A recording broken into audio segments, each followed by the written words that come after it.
रहो।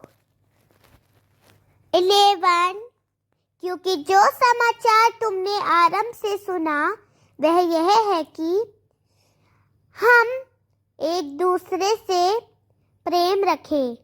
12 और कैन के समान न बने, जो दुष्ट से था और जिसने अपने भाई की हत्या की। और उसकी हत्या किस कारण की? इसीलिए कि उसके काम बुरे थे और उसके भाई के काम धार्मिक थे।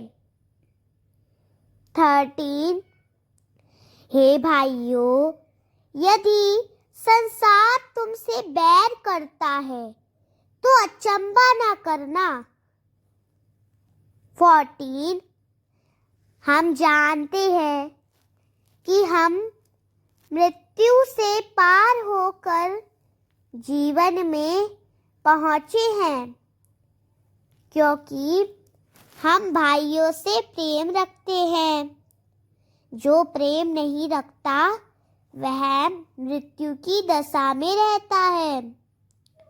15 जो कोई अपने भाई से बैर रखता है वह हत्यारा है, और तुम जानते हो कि किसी हत्यारे में अनंत जीवन नहीं रहता। 16 हमने प्रेम इसी से जाना कि उसने हमारे लिए अपने प्राण दे दिए, और हमें भी भाइयों के लिए प्राण देना चाहिए। 17 पर जिस किसी के पास संसार की संपत्ति हो और वह अपने भाई को जरूरत में देखकर उस पर तरस न खाना चाहे, तो उसमें परमेश्वर का प्रेम कैसे बना रह सकता है। 18 हे मेरे प्रिय बालकों, हम वचन और जीभ ही से नहीं पर काम और सत्य के द्वारा भी प्रेम करें। परमेश्वर के सम्मुख साहस। 19 इसी से हम जानेंगे कि हम सत्य के हैं, और जिस बात में हमारा मन हमें दोष देगा उस विषय में हम उसके सामने अपने मन का आश्चर्य कर सकेंगे।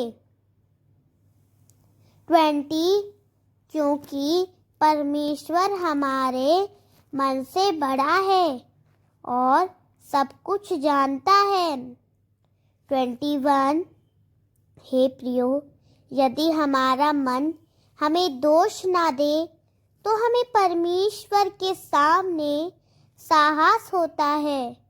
22 और जो कुछ हम मांगते हैं वह हमें उसे मिलता है, क्योंकि हम उसकी आज्ञाओं को मानते हैं और जो उसे भाता है वही करते हैं।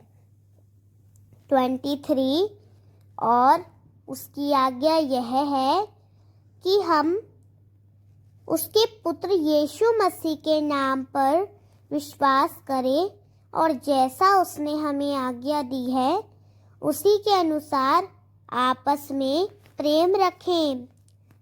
24 और जो परमेश्वर की आज्ञाओं को मानता है वह उसमें और परमेश्वर उनमें बना रहता है, और इसी से अर्थात उस पवित्र आत्मा से जो उसने हमें दिया है हम जानते हैं कि वह हम में बना रहता है। आमीन। अगर आपको ये वीडियो पसंद आया हो तो आप इस वीडियो को लाइक करें और हमारे चैनल को सब्सक्राइब करें और कमेंट में आमीन ज़रूर लिखें। Thank you.